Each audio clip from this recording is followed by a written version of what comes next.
Thank you, Robin, for retelling the story of Daniel in the lion's den so brilliantly. What an amazing and well-known story it is. In looking at Daniel in the lion's den, we are fast-forwarding a couple of chapters from last week. We're completely skipping over a king. Nebuchadnezzar has gone, as has King Belshazzar, and now we're up to King Darius. Darius had given Daniel authority and power as a state governor. He held favour with the king, but this made some people very jealous. Okay, before I go any further, just to say that I could not do a talk which involved lions without getting our resident lion experts involved. So throughout this talk, we're going to be hearing from Sebi and from Xander, who know all about lions. They're going to give us some lion facts. Here are the first ones. The Latin word for lion is Panthera leo. Lions are called the king of the jungle, but they don't live in the jungle, they live in the savannah. Daniel was someone who definitely had problems. He was displaced from his home, his country, his community of people who believed the same as him, and he was with people who didn't understand and sometimes didn't respect his beliefs and faith. And now he was facing actual lions. A lion's roar can be heard from 5 miles away. Through this series, we've been thinking about what it means to stand. And this week in chapter 6, we're thinking about what it means to stand strong, like Daniel did. So I want to pause for a moment for us to think about what are problems we might be facing right now that might make it hard for us to stand strong. Maybe it's busyness and stress, maybe life challenges, maybe illness or worry, perhaps the actual physical situation we're in, or our health or our financial situation. But maybe the problem with standing strong comes from outside. Maybe it's the fear of criticism, or criticism itself, of being put down by other people. Maybe it's of comparing ourselves with others. So the advisors to the king were pretty critical of Daniel. They didn't like him very much, and they made it really clear. Now, I'm not very good at taking criticism, and I'm fearful of being criticised by others. I want to be bold in my faith, but I find it hard to do sometimes for fears of other people's comments or judgments. One place where criticism is rife is on social media. So it might surprise you to learn that I've recently embarked on Twitter. I now tweet, very occasionally and very carefully, I might add. Do you know what? I really enjoyed my first week on Twitter when I had no followers. I could say anything out into the ether without fear of being judged. Now I have 7 followers, and I'm aware that what I post could be retweeted by many more. My words and actions might have a very tiny amount of power, and I am being followed by someone who has 16,000 people following them. What must it be like to have that kind of influence, impact, but also be exposed potentially to so much judgment and criticism? Now, you may not be a social media superstar, and you might chat freely and openly online. Maybe you shy away from that, but you are confident in how you approach people in real life. Maybe you don't feel confident at all, but you have 1 or 2 key people or friends that you feel able to share with. We all have influence and a voice, but we need to know how to stand strong in our faith when it might rattle others, or situations might rattle it.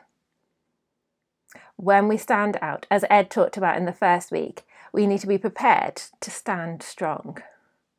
We're all called to stand out, to be a city on a hill. It says in Matthew 5, "You are the light of the world. A town built on a hill cannot be hidden. Neither do people put a lamp and put it under a bowl. Instead, they put it on a stand, and it gives light to everyone in the house. In the same way, let your light shine before men, that they may see your good deeds and glorify your Father in heaven." But how do we do that? Let's return to Daniel and see how he stood strong.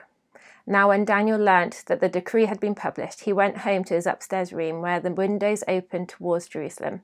3 times a day he got down on his knees and he prayed, giving thanks to God, just as he had done before. Lions sleep for 18 hours a day. A lion's mane helps him to intimidate its enemies. It starts off light in colour and gets darker as it gets older. So, how did Daniel stand strong? Well, number 1, I think, is that he didn't panic. It's so easy, and it's definitely my go-to when things hit me or get too hard or the anxiety takes over, that we get into a bit of a spiral. We can go over things in our heads endlessly and replay events or imagine future consequences. How do we stop doing this? It's definitely something I'm learning at the moment, and I haven't got a magic answer, but what I do know is that praying helps. And every time I feel I'm entering a spiral, I now stop and I chat to God about it. The second thing, he kept on doing what he had always done. It says this clearly in verse 10. His first response to the king's new law wasn't to remind the king of how wonderful he was, and it also wasn't to cower away and secretly pray or stop praying or hiding his faith, but to carry on doing as he had always done. And what was that he'd always done? It was kneeling in prayer, submitting to God. He found his strength in kneeling before God and praying to him. And thirdly, Daniel knew his identity was in God. Where did he face? It says he looked towards Jerusalem, his spiritual homeland. Lions live in a group of around 15 members called a pride. So going back to Twitter, when you sign up for a Twitter account, you have to you can write a sentence or two about who you are so that other people know if they want to follow you, if they find you interesting. Some people are really witty and funny with what they write. Others write about their achievements, and others their job title. And I really struggled. I really struggled with knowing what to write. What was my identity? I asked my boys what I should put in, and they said mighty mummy. So I was mighty mummy for a few days, and then I didn't feel that mighty as a mummy, so I took that out again. Yeah, it's really hard to know what our identity is. And I think often our identity just becomes a statement of what we do. And that leaves us open and vulnerable when we don't feel like we're doing enough or we're not doing good enough. At those times, the feedback we receive, even if it's not meant to be critical, can hurt us. I definitely think I'm at my most vulnerable when I don't think I'm doing good enough. And it's a reminder to turn back to God and remember who he says I am in him and who he is. Daniel didn't remind the king of all the years of good work he had done for him. He looked to God instead. He prayed to God. So I think it's really valuable being part of a prayer triplet or a small group, or having a small group of people that you can be accountable with to remind you who you are in God. So in summary, Daniel, to stand strong, he didn't panic, he prayed. He kept on doing what he had always done, which was to pray. And he knew his identity was in God because he knelt before God and prayed. So I just want us to think about, where in your life do you need to risk some lions? Or maybe you've got enough lions going on right now and you need to remind yourself to do what you've always done. But how do you keep on doing what you've always done?